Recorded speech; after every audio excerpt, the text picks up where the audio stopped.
Welcome to the Dirty Verdict Podcast, where your host, trial lawyer Kyle Herbert and mediator Peter Taaffe break down Texas legal news, lawsuits, and verdicts. And now, here's Kyle and Peter. All right, welcome back to another edition of the Dirty Verdict with your host, renowned trial lawyer Kyle Herbert and modest mediator Peter Taaffe. Welcome back, everybody. We have got two special guests with us today, Brad Wyly and Kelly Cook of the law firm of Wyly Cook right here in Houston, Texas. Unfortunately, the Dirty Verdict does not have the budget for 4 microphones. So Brad and Kelly will be sharing one, which is fine because prior to being trial attorneys, they had a renowned lounge act, also with a very low budget, where they shared one microphone stand and one guitar. Was it banjo? It may be a banjo. In any event, guys, welcome. Tell us a little bit about yourselves. What do you do? Where do you live? Tell us all about you in 30 seconds or less. Yeah, my name's Brad Wyly, and I live in Houston, born and raised in Galveston, and have my own firm here doing primarily personal injury work. And I also teach at U of H Law School. What do you teach? I teach pretrial litigation. I'm an adjunct professor there. Awesome. Kelly Cook, grew up in West Virginia, moved to Houston in 2007, practiced with Brad here doing primarily personal injury, Fair Labor Standards Act, and plaintiff side appeals, doing appeals on a contingency fee basis. How long you guys had a law firm together? Since 2013. Wow, that's 10 years. Yeah, March, I think, 10 years. We got to do something big. Fantastic. All right, we've got a few cases that have piqued our interest. You guys jump in. We'd love to hear your take on them. Peter, what you got for us? All right, first one, Kyle, is a recent settlement. The byline is naked man shot in hospital by Houston cops gets $900,000 settlement. Before we go into this, I want to make sure nobody has like a vested interest in the nude litigation industry. You guys have never been shot nude or shot anyone nude or litigated on behalf of nude parties. Is that fair? I have litigated on behalf of many nude dancers. The exotic dancer docket is a significant Fair Labor Standards Act docket, and I've had several of those cases. So I do represent the nude community. A historically underrepresented demographic. And so, Kelly, thank you for your service to the nude. Brad? I have not had any people in my car wreck cases. They've all had their clothes on. Well, disappointing as that is, let's move forward. So this is a case, who's the plaintiff, who's the defendant, Peter? The plaintiff is a man named Alan Pean. Pean? Okay. Pean? Very appropriate. Yes. And the defendant, the settling defendant is City of Houston. But according to the story, he still has pending claims against the hospital where he was shot and maybe some of the medical providers there. So the story was this: in August of 2015, this gentleman got in a minor car accident. He went to Houston's St. Joseph Medical Center. He had a history of bipolar disorder. He was seeking help for acute emotional distress. But ultimately, he found himself nude in the hospital, and he was shot by Houston police officers. So this is 2015. The case was filed in 2016. And then just recently, in the later part of 2022, the city settled for $902,500. And the injury was he got shot multiple times by HPD. Is that right? That was the allegation in the case. So interestingly enough, I've been following this case with some interest. I on occasion have represented folks against police departments and sheriff's offices for injuries like this. They are incredibly hard to prove. Have you guys ever had a case like that? Yep, I have. I represented an individual that was shot, I believe it was 6 times in the back and 1 in the front against HPD by an off-duty police officer. And that was an extraordinarily difficult case because of under this 1983, you have to have this ratification or a policy or plan. And at the time of our case, they had not yet reached the point where they said, listen, HPD is so ill-managed that they effectively have a policy of allowing police officers to kill people. So 1983, that's the federal law that says what? Deprivation of civil rights under color of state law. That's when a state law government actor deprives one of your civil rights. In the shooting cases, it's your Fourth Amendment right to be free from unreasonable seizure, such as being shot 6 times in the back.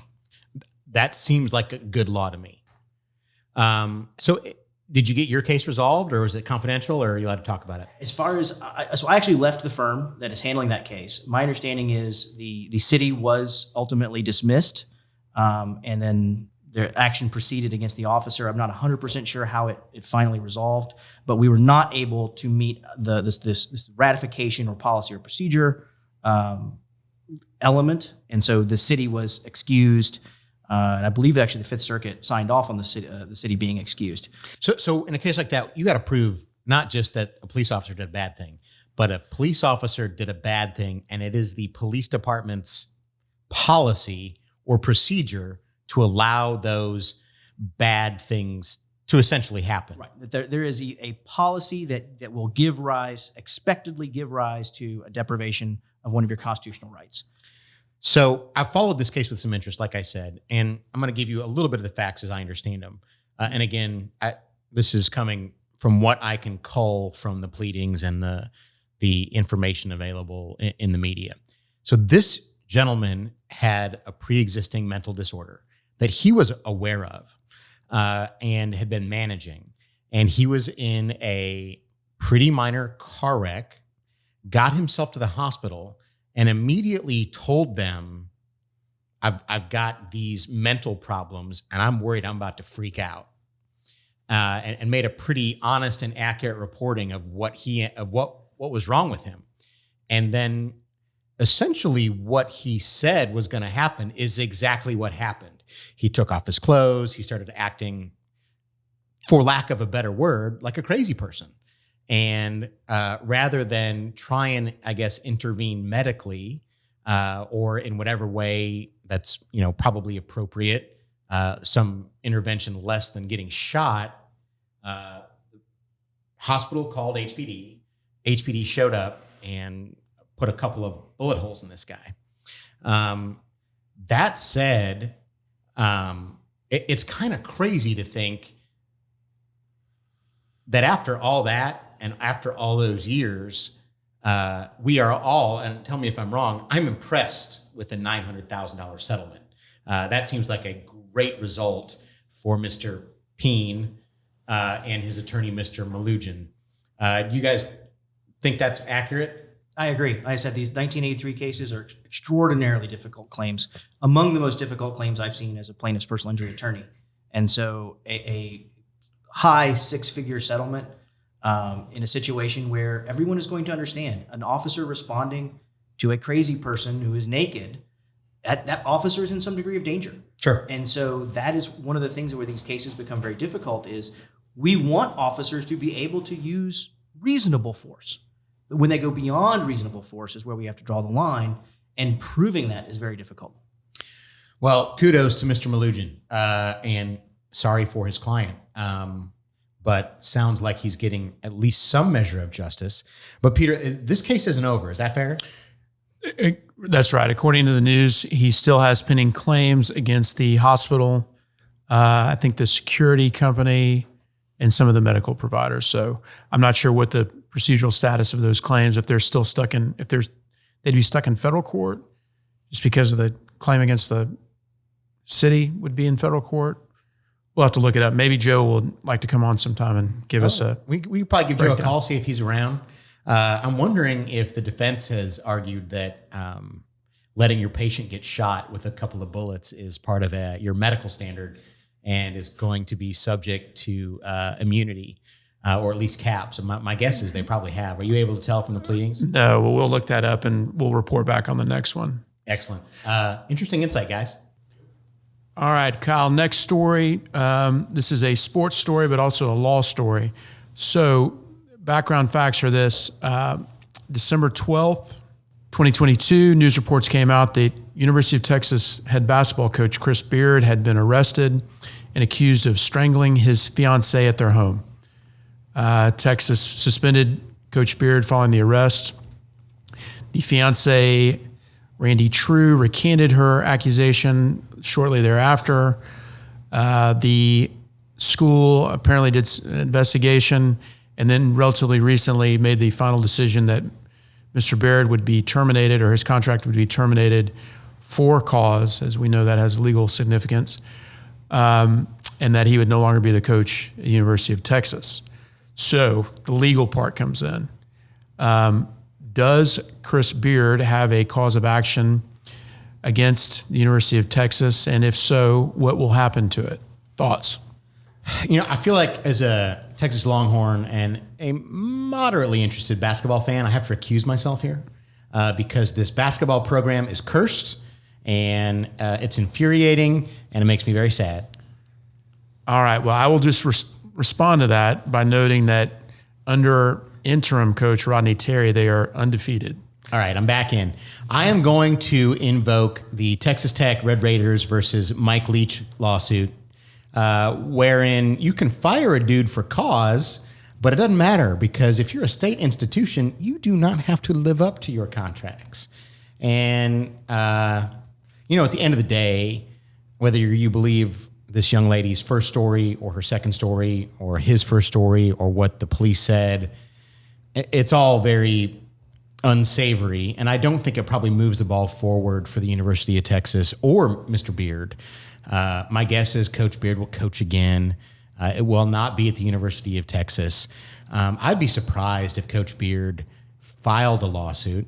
I'd also be surprised if the University of Texas didn't pay him some money to move on down the road.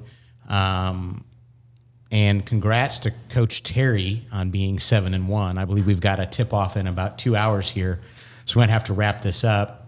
Brad, any closing thoughts on the University of Texas at Austin versus Coach Beard at all? Yeah, I think I agree with you. My first instinct, without having done the research, obviously, but my gut tells me that it's probably going to get resolved, hopefully out of court, and everybody's going to go their separate ways. There's going to be some sort of settlement. We probably will not know what the number is. Chris Beard will find a landing spot somewhere because, he's a hell of a coach. And it's an unfortunate situation because my understanding is it was his dream job to be back at the University of Texas. I mean, he did incredible things at Texas Tech. I think he was on his way to doing incredible things at Texas. And hopefully this new coach will keep us on the right track and everything will work out and everybody will be fine. I would say this. I wasn't there that night. None of us were. I don't know the full story. If he did put his hands on this lady, he deserves to have the book thrown at him. But boy, there are so many different stories coming out of that it's. I don't have a dog in the fight. It mostly just makes me sad for Coach Beard and his family and this young lady. But that said, Craig James remains undefeated against Texas Tech when it comes to getting their best coach of all time fired. And unfortunately, the dearly departed Mike Leach, who I will still say is my favorite college football coach of all time, he still has a big zero in his account. And that Texas Tech is going to put some funny stickers on their helmets, but will refuse to pay Coach Leach's widow or his estate. And so get your guns up. Rest in peace, Mike Leach. What is Craig James doing these days? Craig James, I think he's still being oppressed for his religious beliefs. But that's between him and the Lord. Fair enough. All right, we'll keep an eye on that one and we'll report back. Very good. All right, guys, next one, moving to the world of music. Harris County District Court, rapper Megan Pete, known better as Megan Thee Stallion, has sued her record label, one of them, 1501 Certified Entertainment. A lawsuit was filed earlier, about this time last year. The issue is this. She was apparently contractually obligated to provide an album to the recording or the record label. There was a compilation called Something for the Hotties. You keep emphasizing the. Why is that? Because it's spelled Thee. So I don't know if you're supposed to enunciate the. Is that like ye old kolache shopapy? I think so. Yeah. Okay. Anyhow, that's the question. This is the legal issue being argued. So the company says, look, that's not an album. It was a bunch of stuff and it didn't qualify as an album. This album, they're out there judging Megan Thee Stallion's art. Yes. Well, it seems unenlightened. So the record company moved for summary judgment, asking the judge to declare as a matter of law that whatever Miss Pete provided qualified as a quote unquote album. And from reading the pleadings, there were many references to the dictionary, things such as that to define what albums are. So it's going to be an interesting, first of all, in 2023, is there an album? I mean, what is it? There's not a record, like a CD doesn't come out with like 15 tracks on it. It's all TikToks these days, as I understand it. Yeah. So or the TikToks. I mean, that's really the issue is she put out a bunch of things that our kids would say, yeah, that's how music is distributed now. Whereas if you're looking at it from 1980s, what's an album? And there's a gold record up on your wall. So that's where it meets the road. Well, the presiding judge said, because as we know, there's ambiguity is typically something that judges will kick to a jury to decide. Sure. Which is apparently what this court did. So to the jury will decide as early as June of 2023 whether this is an album or not. Who's the judge? Judge is Judge Schaefer. Excellent judge. Excellent judge. And as we know, courts are relatively backed up, but this may be one that the judge may exercise his discretion to move to the front because it's rather interesting. Well, let me ask this. What's the name of the album? Something for the Hotties. Well, we happen to have a couple of guests here who, for our purposes today, are the Hotties. Kelly, you know a little bit about Megan Thee Stallion and her art. Tell us what you think about this. I think it is a dirty lie that I know anything about Megan Thee Stallion. I am far too old, unfortunately. What I know about Megan Thee Stallion is that she had a small role on the She-Hulk show, so I was going to find out, is the She-Hulk representing her in this case, as she did on the TV show? Is She-Hulk, is that a show or is that a person? It is a show about a lawyer who turns into a giant green monster because she's cousins with Bruce Banner. The Peter Taaffe life story. No. Apparently, I'm looking at the docket now. The She-Hulk has not made an appearance yet. She-Hulk. Yeah, She-Hulk. She-Hulk. I'm sorry. Kyle, you need to talk to your daughter. I've got these hairy old man ears, and it's hard for me to. It is also interesting to me. I mean, do we want courts deciding what an album is? I mean, do we want to, if she contractually agreed to produce, a rock opera, we could perhaps say this is or isn't an example of that form. But an album is the 4 minutes and 33 seconds. Is it a song? So I actually have a very little bit of experience in this. A long time ago, my firm represented a local rapper in a federal case. His name was Lil Flip. And we got into a breach of contract case and about a lot of stuff like this. But we were in federal court. And it was like the world turned upside down to try and communicate what different hip hop terms meant.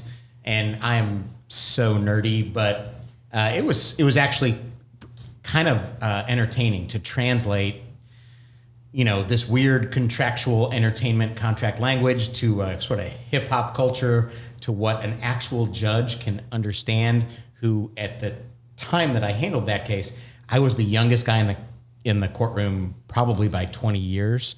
And well, good luck to Judge Schaefer, I guess. Who was your judge in federal court?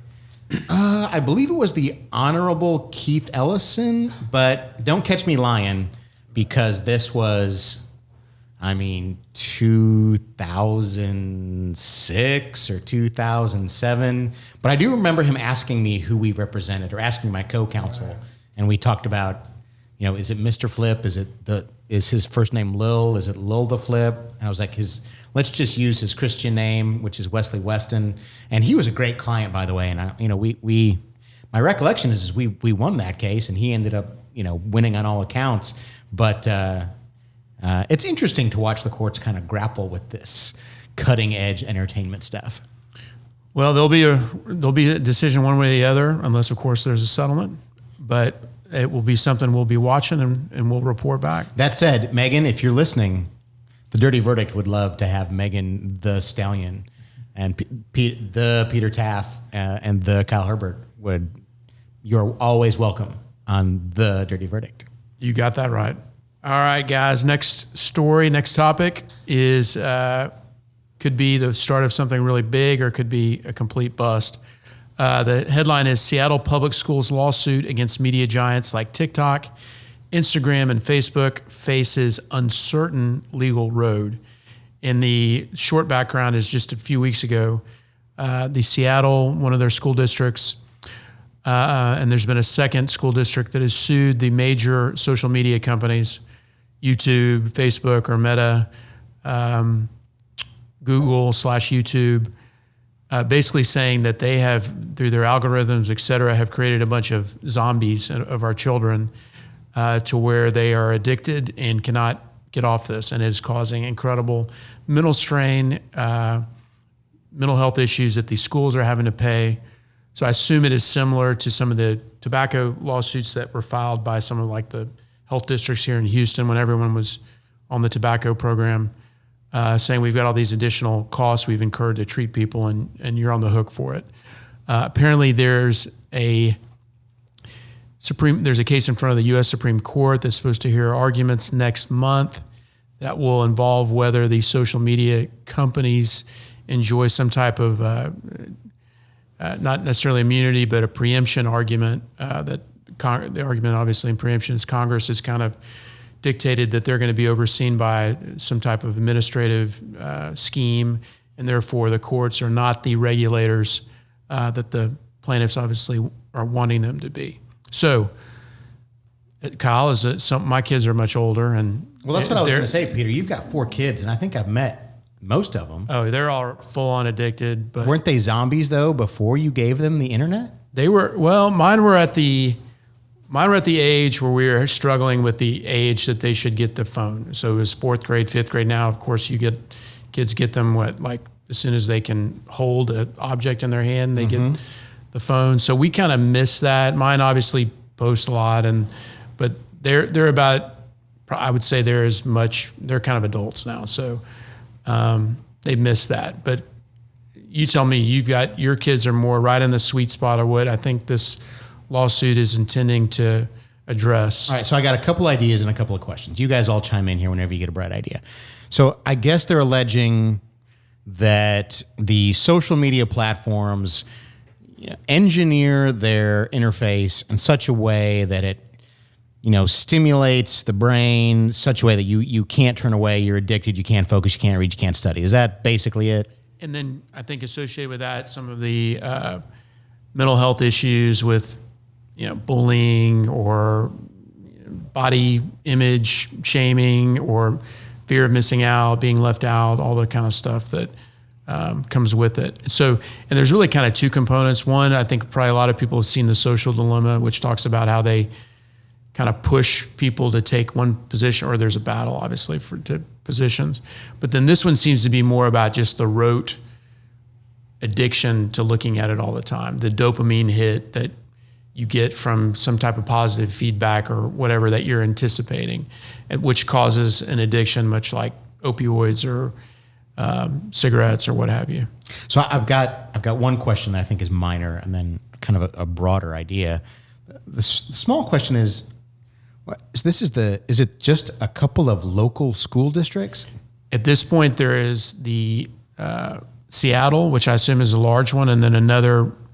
Aren't these kids all addicted to coffee already, all hopped up on the Starbucks? Could be. I mean, yeah, it's that's the thing. I mean, it rains there all the time. What else are you gonna do? Right, just inside and play with your TikToks. Yep. So we're on the front end. Like I said, this could be, as we know, tobacco cases turned out pretty well for the lawyers that did them. Opioid, I think. So I 100% agree with the basic idea. And there's no doubt in my mind that these platforms are engineering their product in such a way that their marketing is perfect and that it sucks you in and you lose hours and hours doing it. I know that, Casinos did that without the benefit of drugs. They give you the right lighting and the right music and the right flashing lights, and you basically are a raccoon and you can't help but reach out and keep pulling the lever. I have no doubt that exists.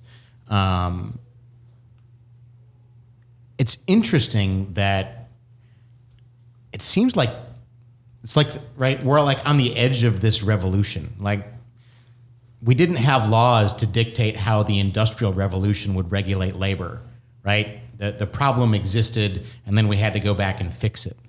And we're kind of the same way with technology, right? Like, it's kind of out there running amok with very little oversight until you see every now and again, right? We have these congressional hearings where somebody gets Mark Zuckerberg and says, "Sir, will you please tell me what an email is?"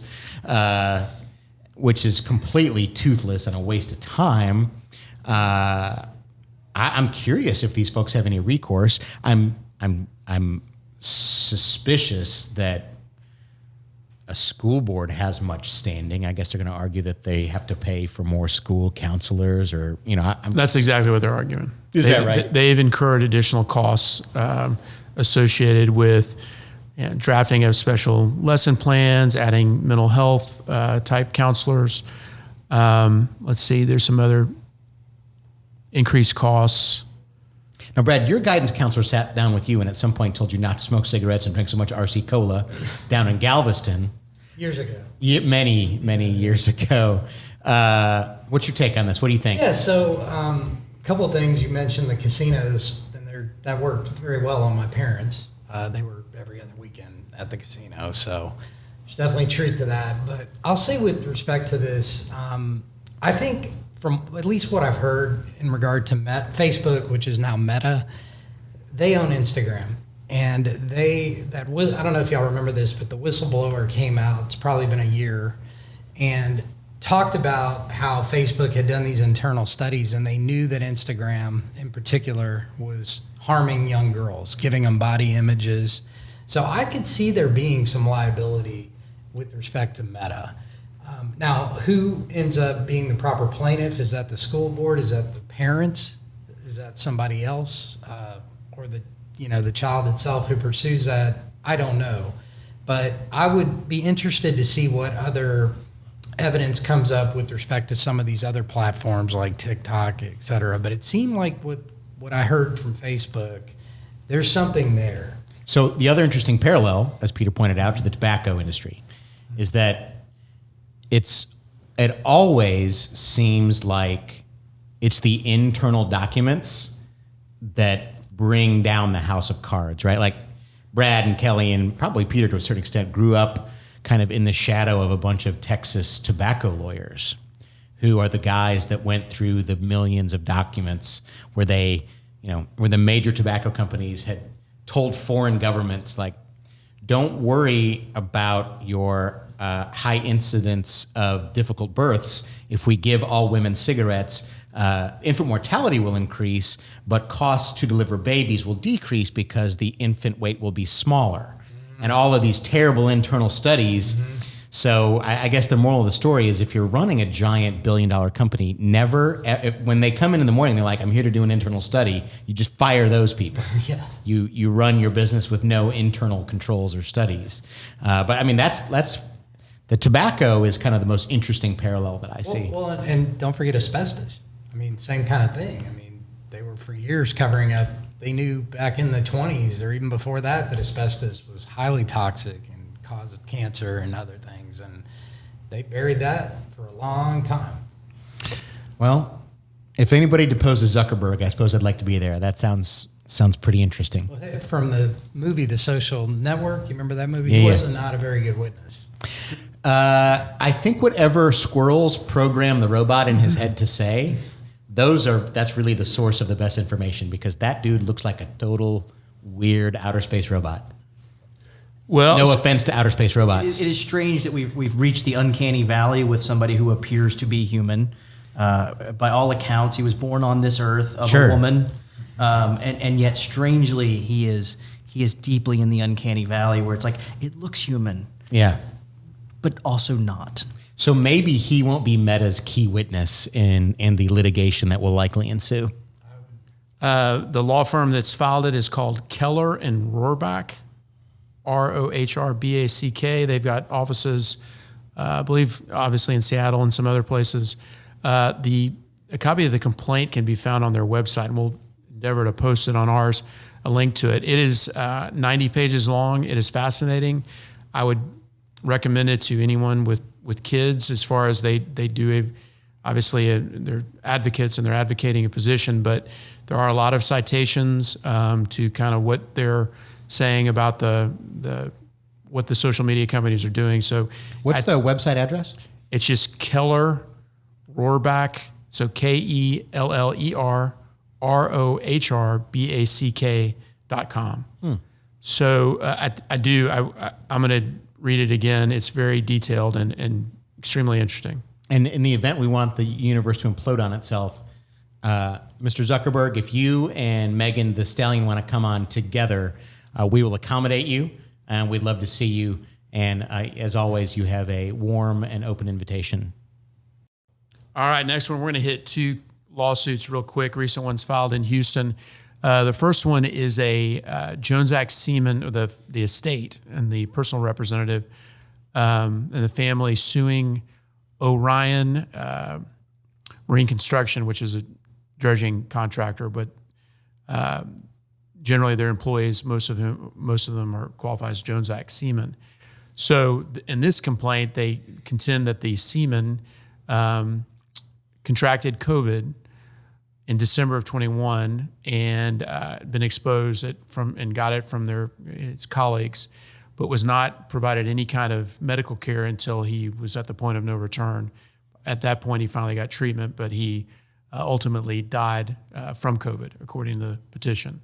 So this brings up an interesting issue, Kyle. I think maybe we actually probably first met when I was a plaintiff's lawyer doing maritime work, and you were a defense lawyer doing maritime work. How the world has changed. It has. Yeah, I think that's correct. And as you know, well, you can expound on this. The concept of maintenance and cure, what does that mean? That's a great question, Peter, and rarely do I get to expound on this topic. So maritime law goes back all the way to Roman law. And under Roman law, if you were working on a boat, working offshore, manning the oars of the trireme, and you were out on a vessel in furtherance of the master's job, and they had a duty to bring you back to port and to take care of you medically for anything that you suffered while you were out on the ocean. And that law has stayed consistent, made it into a British law, made it into our common law, and it's still the law in the state of Texas under what we call the Jones Act, well, federal law, which applies to Texas, the Jones Act. And basically what that says is if you get hurt while you are offshore or qualifying as a Jones Act seaman and you're not offshore. In the service of a vessel. In the service of a vessel, and almost anything is a vessel, that your employer or your master has to take care of you if you get hurt or you get sick. Brad knows this. He grew up on Galveston. He's basically, he's been a riverboat captain almost his entire life. But it's interesting. They're not suing, I guess, because he contracted COVID, which leads to all sorts of statistical, epidemiological arguments as to how did he likely get sick. They're saying he got sick and you weren't able to provide a reasonable amount of care such that he didn't die. I mean, is that right? That's right. It is specifically that their failure to provide timely medical care causes death from COVID. So a couple things. One, if you look at the jury charge on this, there is a damage for how the delay in treatment may have aggravated or caused you to sustain additional injuries. This was an interesting case. Did y'all ever hear about this case, a spider bite case that actually Sean was involved in it, where a seaman got bit by a spider on a boat, and there are spiders everywhere. And he ultimately got MRSA from total lack of treatment, and then died of cancer. So they got a huge verdict. I think your old firm was on the other side of it. We're not going to mention any names, and or which old firm we're talking about. But in any event, there's a huge verdict, And people say, oh my gosh, it was a spider bite. But it was failure to treat, which ultimately led to him contracting cancer and dying. And So what is the connection between the MRSA and the cancer? there are, I guess, apparently there are studies that link those two, or at least there was a doctor who was willing to testify under oath to say it. I would say this: if you want to find wacky verdicts, look no further than maritime law, because the law. If you think about it, you're going offshore. You're completely at the mercy of your employer, right? Like whether or not you ever see your family again is completely tied to the goodwill of your employer, and the law recognizes that.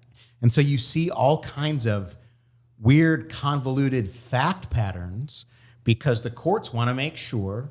First of all, our maritime industry is hugely important. And so the courts want to protect seamen, sailors, and make sure that they're taken care of. And so you see these weird fact patterns where you've got spider bites, or you've got the person that cut their hand open because they had failed to stock ice cream scoops, and somebody accidentally cut themselves with a knife and cut off a finger, and that made a ship unseaworthy. And so maritime law is fascinating and entertaining and funny. On the other side of this, I've had a couple of cases that involved MRSA. Whoa, you don't want to get that. Methicillin-resistant Staph aureus is a horrible thing to have happen to you. But bring it back to this COVID case. Is this pending here in the Southern District of Texas? It's actually pending in state court because under Jones Act they don't have to worry about diversity. Right. I believe this company Orion is based in Texas anyway, but should be non-removable because it's a Jones Act case. One other takeaway, and we can move on to the next one, is you alluded to this, is vessel. The definition of vessel is very broad, and a lot of people don't realize that they are covered under the Jones Act, which is usually deemed to provide a better relief to an injured worker than the workers' comp system in Texas. So it's something, if you're a lawyer who's got a case and you think it may be comp and therefore you're not interested in it, you may want to double check or talk to some maritime lawyers to make sure. I'm happy to field those calls. Well, if you know the answer to this question, I would like to know if proceeding under maritime law is a superior remedy. Is it not the case that if I go to court and the flag has a gold fringe, that we are proceeding under maritime jurisdiction and my client should be entitled to the full protection of the Jones Act? I mean, I think the answer is yes. It's a featherweight standard for liability, and whatever fringe you've got going on is fine with me. Those cases are really favorable to Jones Act seamen, and I'm curious to see how this COVID case turns out. I would not want to be the defendant. And my brother works offshore, and I would never tell you where he works, but they're a reputable company. But the reality is, a lot of these offshore semi-submersibles, platforms, vessels, drill ships were scrambling during COVID because they have to bring people in and out almost nonstop to stay staffed. And how do you develop quarantine protocols when your staff is constantly in flux and in very close proximity in a room smaller than this on a helicopter? And then you add to that, how do you treat it? I mean, you don't have to look very far down the internet to figure out that there was a pretty significant amount of time where we were at a loss, which is no excuse. When you got to take care of your employees, you got to take care of them. Injecting chlorine was not available? So I actually have some hydroxychloroquine, which I'm willing to auction off to the highest bidder. We will put that on the website. Save it. I've also got, what was the other one? What was the horse stuff? Ivermectin. Ivermectin. I do in fact have a topical solution with ivermectin in it that I give each of my kids just a little dab every night behind the ears and on the tongue, and they've been COVID free so far. Yeah, one thing that's actually kind of interesting, the intersection of maritime law and the COVID issue is maritime is where we got the concept of quarantine. It was the 40-day period in which a ship had to stay offshore in order to make sure that we did not import any sort of contagious or infectious disease. So quarantine is deeply tied into maritime and shipboard life. Absolutely. a son of a gun is a child born between two cannons on a ship. But we digress. In any event, that's a son of a gun of a case, and I'm looking forward to. I'd like to see how that turns out. Maybe Peter, maybe you know some of the lawyers handling that file. Maybe we can get somebody over here to talk about it. Yeah, we'll look into that. We'll do our best, and we'll check in. No matter what happens, we will report back on what happens with it. Fantastic. All right, let's move on to the next one. All right, Kyle and distinguished guests. The next story I want to talk about is a follow-up to one we've discussed before. As you recall, Kyle, we talked about a man at the Total Wine and More on Holcomb, which apparently you have been to a time or two, alleged that a pallet was left in the aisle, and he fell over it and became very injured. Okay. So we discussed that last time, the concept of, just basic premises liability. Got to show there's a condition and the property owner knew about it and didn't either warn or remedy it. And that caused the plaintiff to be injured. Wait, is there another Total Wine and More claim? Yes. Just to follow on that, you guys at some point, you lawyers, are going to make it so cost prohibitive that I'm not going to be able to get Fireball or Schlitz, and it's going to be a dark day for democracy. That's all I'm saying. It could happen, and you guys missed this. My son actually worked at Total Wine and More, the one in Austin during COVID, and he's a big fan. Yes, are big fans. Yes, we all are big fans. But maybe you have to be careful. I'm not sure. But anyhow, we talked about the distinction that on a dangerous condition, the challenges to the plaintiff's lawyer are showing advance notice to the landowner, and also the fact that, well, if it was so dangerous, why didn't the plaintiff see it? The old open and obvious, which I hear when I'm mediating these cases, I hear those positions frequently. Okay, so this next one, there's a second filed against Total Wine and More. This one, though, argues that the plaintiff was stopped at an aisle when an employee stocking shelves on an aisle on the other side pushed a box off the top shelf, fell, and landed on her head. So, esteemed practitioners, I thought that'd be interesting to talk about the concept of in the premises world, premises liability between a dangerous condition and a negligent activity case. How are those different? I didn't realize there was going to be a test. You want to pass it to Kelly? So I've actually had to think about this a couple of times in my career, but I think there's probably smarter people here than me. So why don't you let somebody else chime in? And there's no chance they know less about it than I do. I'll talk about it because I actually have a case pending in the Supreme Court that deals on a slightly different issue. But the crux of it, what turns negligent activity into a premises case, is whether or not there's contemporaneous activity. Is the landowner doing something at the time? If the landowner did something in the past and the result is the land is dangerous, that's negligent. That's a premises liability claim. If the landowner is doing something at the time and that injures you, that's a negligent activity. Now, what is interesting, and I've had this case, is what if the thing that they're doing makes the land dangerous? And then it comes down to really just a question of how related is the activity to the fall. So in my case, I had a client walking down the aisle at I believe it was a Kroger or H-E-B or grocery store during the stocking. And so they've got a bunch of boxes and they're unloading the produce, putting it up on the shelves. They're breaking down the boxes, and all the boxes laying on top of other cardboard become slippery, and my guy slips and falls on the cardboard. And we, of course, allege that the negligence was not just leaving the cardboard out, but breaking it down and putting it on the floor, which you were contemporaneously doing.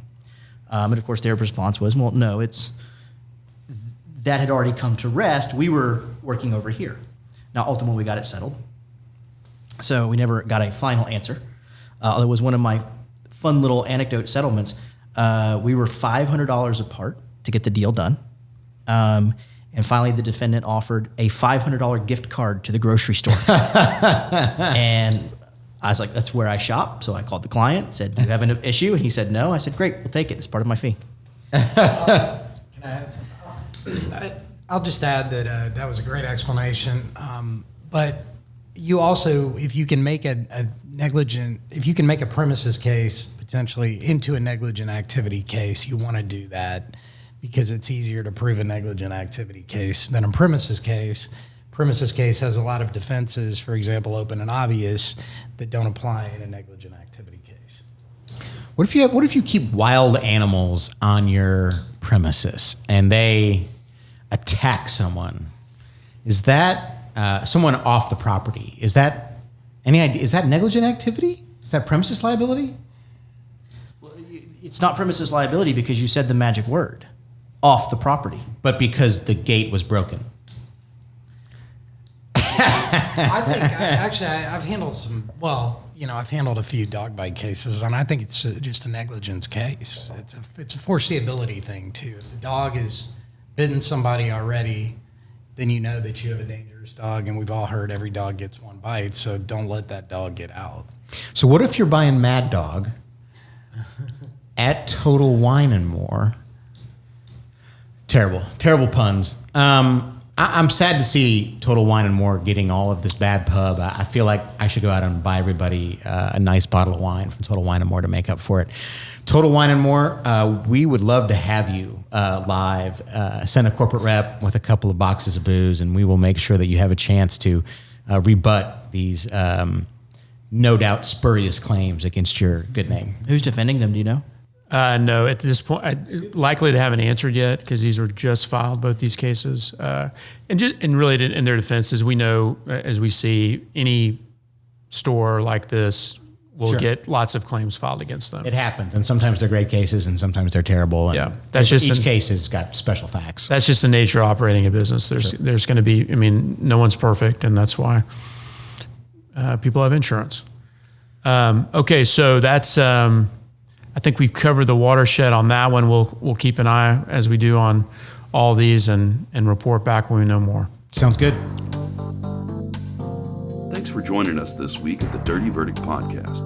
For links to some of the stories discussed today, please visit our website, www.dirtyverdict.com. If you have obtained a recent verdict and want us to discuss it, please email details on the verdict to us. Also, please follow us wherever you get your podcasts.